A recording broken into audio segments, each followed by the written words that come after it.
ಪ್ರಸ್ತುತ ಪರಿಸ್ಥಿತಿಯನ್ನು ನೋಡಿ ಇನ್ನು ನನ್ನ ಬದುಕಿಷ್ಟೇ, ನನ್ನ ಹಣೆಬರ ಇಷ್ಟೇ, ನಾನು ಪಡ್ಕೊಂಡು ಬಂದಿದ್ದಿಷ್ಟೇ ಅಂಥೇಳಿ ನಿಮ್ಮ ಬದುಕಿನ ಭವಿಷ್ಯವನ್ನು ನೀವು ಡಿಸೈಡ್ ಮಾಡಬೇಡಿ. Because your present situation is not decide your final destination ಅನ್ನುವಂಥ ಮಾತನ್ನು ನೀವು ಕೇಳಿದ್ದೀರಲ್ವ. ನಮ್ಮ ಒಂದು ಪ್ರಸ್ತುತ ಪರಿಸ್ಥಿತಿಗಳು ನಮ್ಮ ಭವಿಷ್ಯವನ್ನು ನಿರ್ಧಾರ ಮಾಡಲಿಕ್ಕೆ ಸಾಧ್ಯ ಇಲ್ಲ.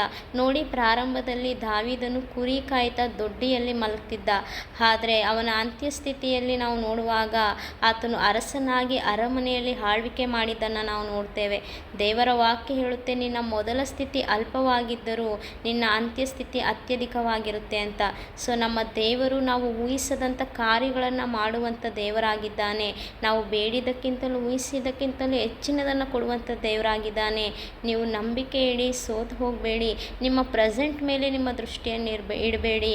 ದಾವೀದನಂತೆ ನನ್ನ ದೇವರು ನನ್ನನ್ನು ಮೇಲೆತ್ತುತ್ತಾನೆ ಅನ್ನುವಂಥ ನಿರೀಕ್ಷೆಯಿಂದ ಬದುಕಿ.